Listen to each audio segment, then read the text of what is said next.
Take what you know about telepresence and stand every assumption on its head. Reduce the complexity of the decision-making process to simple math. Just pluses and minuses. Less cost, more screens. Less bandwidth and total cost of ownership, more endpoints and devices. With Video Panorama, we multiplied screen real estate 5-fold and reduced the capex for telepresence by 90% by eliminating dependence on expensive and proprietary hardware and QoS networks. Video Panorama doubles the frame rate to an astonishing 1080p 60 per screen and cuts the cost of a fully immersive system by a factor of 10. Video Panorama is the only telepresence solution that enables immersive interaction between mobile, desktop, and room systems, all without latency-ridden transcoding. Video makes it affordable for more companies to deploy personal telepresence with immersive interaction across their entire organization. Now, customers and partners can create new applications, open untapped markets, and deliver better than ever personal telepresence on Video's platform. Video Panorama gives customers more flexibility to customize deployments and configure screens to best meet user applications. With Video, colleagues can share content and collaborate naturally in real time, at any time, over any network, with complete flexibility to customize their environment for different workflows.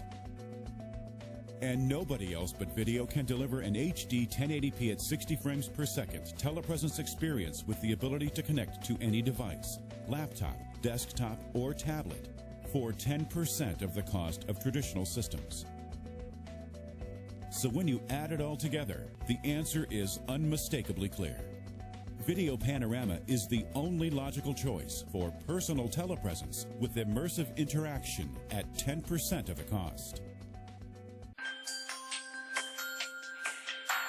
You hear the word telepresence and personal presence and bandied about, but I think Video has truly achieved it. When I talk with people that I have interacted with, they generally will have the same response, which is after a few seconds, I wasn't even aware that we were using any special technology. One of the nice things about Video is its crystal clear quality, where the picture and the sound comes across like you're in the same room. It's real time. I mean, you are there. You so feel like you are looking the person right. You're looking them right in the eyes. Video is a way to bring the doctors and the rest of the care team to the patient and their family in real time, almost immediately. No one has to leave work. No one has to leave home. No one has to leave their office. Spur the moment sort of conferences that can accomplish the same thing in 10 minutes that it might ordinarily take several hours. As those of us who are experiencing video conferencing find that it's a more important part of our lives, we can't be restricted to only doing that when we're in a certain fixed physical setting. So the ability to interact with people by video from any type of laptop, netbook, mobile device, tablet, etc., is just as important as our ability to interact with the electronic medical record or to view scans. It is very easy to configure, much easier than any of the others. The quality on a consistent basis is much higher than any of the others that I've used, certainly. And I think I've used just about any that's been out there. There's very little manipulation or configuration on the end user's point of view. And then from a performance perspective, you don't need a whole lot of bandwidth in order to connect and have a high quality experience. In many cases, we've been able to install video on mobile carts and connect through a wireless Wi-Fi connection and still be able to transmit a high quality video and be productive in our virtual conferences. So many of the types of databases and machinery don't talk to one another. That's the beauty of this. You're real-time sharing information and data. You can see the x-rays, you can see the images, you can see the reports if they zoom down on them. You can see everything as if someone is sitting right next to you and you have the document of the film in your fingers. The clarity of the image would allow for a better assessment and diagnosis, or even change the treatment plan if that need be. It ends up being a great time saver and a money saver for the patient, and a definite time saver for the professionals that are working in team together. The fact that these tools are so easy to use and to leverage, and that they do really represent technologies that kind of move to the background and allow us to get our work done, means that we can begin thinking much more realistically about opening up access to care and specialty expertise to anyone, regardless of where they are in place or time.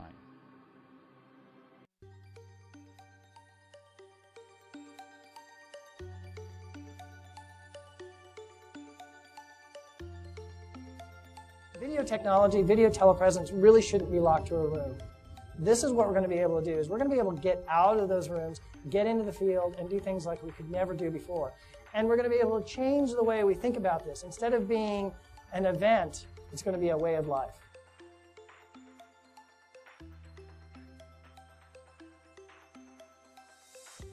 I find that the video conferencing system eliminates the need for me to travel.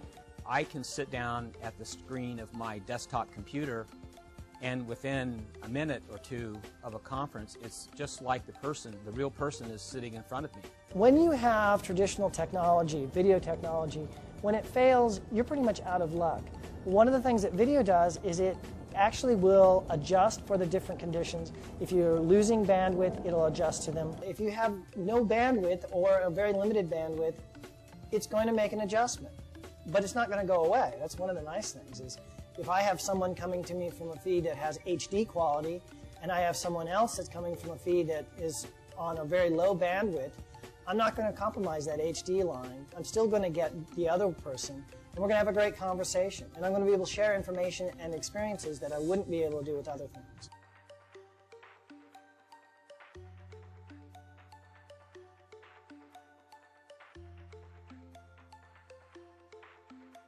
So the project that we got involved with in the School of Life Sciences deals with a global classroom and a global linkage of scientists.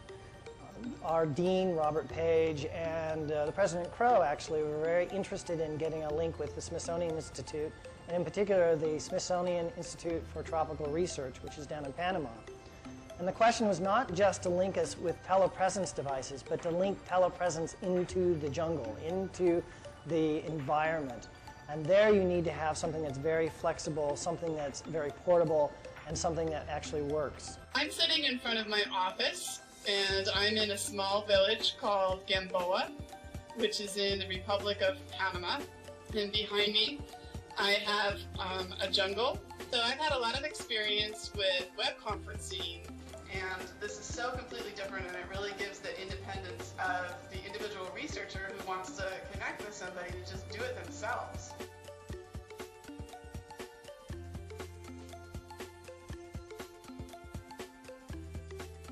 Another major advantage of video was, again, that every computer can be itself a conferencing center.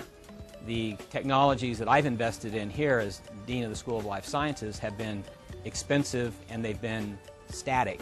And every place you're having a conference has to have an equal investment. So it was very expensive to be trying to link in multiple video points into a conferencing classroom. So we've been playing with a lot of different devices, and we're finding that, for the most part, you can use consumer-grade equipment, which is really exciting, to get the same results that you would have had to use very expensive equipment with before. It's an inexpensive client that gets to any desktop virtually anywhere. So you can have a Mac, you can have a PC, no problem. We can reach you, and we can do it on a fraction of the cost. Natural disasters, man-made disasters, special security events. When these happen, there isn't any time to search for infrastructure-specific geospatial information. We need that information right now to plan a response, to locate survivors, provide shelter, and provide security. In the past, this information was fragmented, out of date, and scattered across computer tools, scattered across agencies and jurisdictions. Nobody knows when the next big disaster will strike. Medic Engine 251, Medic Truck 251, Medic Squad 251, Engine 264, Battalion 1102, tactics on earthquakes, wildfires, hurricanes, flash floods, and mudslides can interrupt communications and transportation. These interruptions can prevent patients from getting the essential medical care they need. Medicine vehicle that makes it uniquely capable to respond in disaster situations. More importantly is what's on the inside. Patients get the appropriate expertise anytime, anywhere.